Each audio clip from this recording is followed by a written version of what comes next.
Josh Newkirk and Sam Webb here for 247 Sports. Sam, let's just dive right in. Obviously, it's been about, 3 months since we've seen this last seen this Michigan football team. A lot of changeover here, but it's still a very talented football team. We got to start with the quarterback play today, spring game. It all starts with J.J. McCarthy. We saw some throws, some cannon throws that I saw. That one went all the way to the other hash on the sideline. Talk about what you saw today from McCarthy. Yeah, mostly we saw what they've been talking about all spring is that, J.J. has been on the money. I mean, first of all, the first thing you notice about him is he's bigger. Like, he looks a good 10, 12 pounds heavier. A guy that, if he's going to run some, is going to be able to deliver a blow or withstand a few more. Because you got to figure, with him being a quarterback from the very, very start and it being clear what kind of weapon he is, he's going to keep defenses honest. Not ridiculously, but he's more physically prepared for that type of show. But it's about that arm, man. And we saw that arm talent. It didn't start out great, right? Right, he threw the pick. He threw the pick. I didn't know if he was trying to force it because he was throwing into the wind. Right. So without talking to him, we don't know. Did he just try to throw it in the wind and it got away from him, or was it just a bad throw? Either way, it didn't start out well. But after that, you saw him throw that whole shot from the far hash all the way across the field. Then he came right back and did it the other way. And it was like he was in a groove from that point on. You saw him roll out fine. I can't remember who the receiver was in the end zone for the touchdown. I think it was Peyton O'Leary. We'll talk about him later. Yeah, man. So he's just been so dialed in all spring. That's what you hear from everyone. He went 20 for 24 in practice, and he had 3 drops. That's the kind of thing that you've been hearing out of practice so far. So, and we saw mostly that today. To be expected, J.J. McCarthy looks like he's going to be a star next year. I think there's if we stay on the quarterback discussion, a lot to be desired who's going to be the number 2 quarterback. I don't think any guy really stood out above the rest today. So it's really still a wide open game, at least from my eyes. I think you sort of agree with me with that assessment. Yeah, no doubt. I thought Tuttle's day started the strongest. Right. You saw him, that drive that they went on, he engineered it great. He really used his legs effectively. He took what the defense gave him, just really kind of controlled the offense. But then it got away from him. He had the fumble. He had the pick where he kind of just the pressure got to him and he just threw it up for grabs. He lost control of the ball another time. It just was not. Right. It didn't finish like it started. And then Davis Warren. Davis Warren threw the prettiest ball of the day. Absolutely. But it wasn't. You just didn't see it from start to finish. It was up and down. And then Alex Orji. He can get out of the pocket. He can make some things happen with his legs. Had a few throws in there, but none of those guys really kind of stood out from the rest among the backup quarterbacks. That battle's gonna rage into the fall. So JJ just needs to stay healthy, everyone. They can just decide. Newsflash. Yeah, right. Let's move on to the running back position. I think obviously the 2 studs are out. Corum, Edwards, both are out, and I think that's good. I wouldn't even want them playing, and if they were healthy. Let's just see what Michigan has. Michigan needs a number 3 back to emerge this season. Mike Hart said post-game he really likes this running back group. It's better than where they were last year at this time. What stood out to you? There was a few guys I think that stood out, and I think you're going to address that. Well, yeah, absolutely. So I thought the blue team running game stood out. I thought all the backs who got in on the blue team were making it happen. I mean, I thought Khalil Mullings had some nice moves. Yeah, he had some nice runs in there. But they were getting holes. Yeah. The guy who exploited him the most, though, and you kind of see Mike kind of popping his collar a little bit about Benjamin Hall. Oh, yeah. Yeah, he was popping his collar a little bit about Benjamin Hall. Now, it's a spring game, and, stars are not made in the spring. No. They aren't made on over at Schembechler Hall. It has to happen on game day. But based on expectations and how maligned he's been, you could kind of see Mike saying, this is what I saw as the guy who recruited him. This is what I saw as the guy who played the game. Why would you listen? Well, anyway, this guy can play. You could see the sparkle in Mike's eyes when he talked about him in the post game. You could certainly see that. So of the backs, I thought he stood out the most. But I think, to me, the story of the running game today was that offensive line contingent on the interior, which we'll get to the offensive line at the very end. Let's combine the tight end room and the wide receiver group. I thought a great story. Peyton O'Leary, a guy we haven't really heard much about. Finally got a scholarship. He talked about that post game. He had quite a performance. Looks like a guy that, hey, I know that room's talented, but he's a guy that at least put himself on the map today. Yeah, he did. you had your veteran guys. Cornelius Johnson played a little bit. But for the most part, it was about the other guys getting an opportunity to show, and he made the most of it, man. And he didn't do it against a subpar athlete. He was doing a lot of it against a Marion Walker. Yep. So give him credit. Now, Marion is, still learning, getting acclimated Absolutely. over there. But precision route runner, great hands, could make contested catches. That was impressive to see what he did out there today. And, he said he's just waiting for his opportunity. Maybe there will be some opportunities in the fall, but he did not look out of place out there today. Clearly the guy who stood out the most amongst the pass catchers, but saw Colston Loveland in there. He made a nice catch. Yeah, he's going to be really good. I think he's going to be a dude. Yeah. Hibner. So Turf Monster got him. Yeah. But if you can set that aside, if you can put that out of your mind, that the Turf Monster tackled him, the dude can run. Absolutely. And that's what we heard about him coming out of high school, right? That the dude could really, really run. So it can't just be Colston Loveland. What other tight end is going to emerge this year? Because Michigan likes to use a lot of tight ends. They like to use their tight ends in the passing game. Can he step up? He certainly has the physical talent to do so. We'll see if that can translate over to State Street. All right, and then the guys I know you were paying attention to all game. You mentioned the blue team. They are opening up some real big running lanes. They're talking about some of those offensive linemen that obviously stood out to you. Yeah, after J.J. McCarthy, the most impressive part of this game to me was the interior offensive linemen on the blue side. So you had Raheem Anderson at center, and the guards were Giovanni Ohadi, who was outstanding today. And on the other side, young Amir Herring. I'm like, look at Amir out there holding his own against Mason Gray. Now, look, it's not like he was going. Right. Not like he was, let's be clear, Mason is that guy. Right.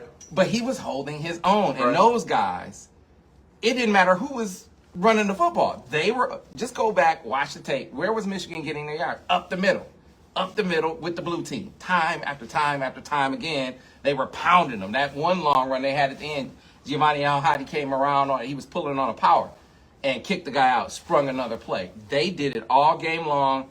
That group was really good. And so you wanted to see with so many of your rotation guys on the offensive line out for this game, out for the spring, how are some of the young guys gonna step up?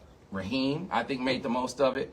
Gio, you might as well call him if he's not the sixth guy, right? Like the sixth man on him, because he played a lot of football last year. He looks like he's taking a step. And then Amir comes in physically ahead of where most freshmen are size-wise. Right, absolutely. And strength-wise. So I'm not saying that he's going to be a rotation guy as a freshman, but you had to be encouraged. You look at the Mays team, the guy over there, I was looking hard at. I know who you're going to say. Trente Jones. Absolutely. Trente Jones. So Trente, you watched him last year, and you remember they were saying he was going to be an athletic upgrade. That was easy to see, right? He's an outstanding athlete. You felt him in the run game a lot. In the pass game, he would give up pressure. Well, there was one play early in the game where there was an edge rush. I can't remember who it was. And it felt like the guy was going to try to beat him inside. He didn't let him get inside, rolled him around JJ. JJ was able to step up in the pocket. It's like, man, when JJ scrambled outside and hit the touchdown in the corner down here on the south end, which side did he scramble to? Trente Jones' side. Right. So, to me, like I said, it's just a spring game.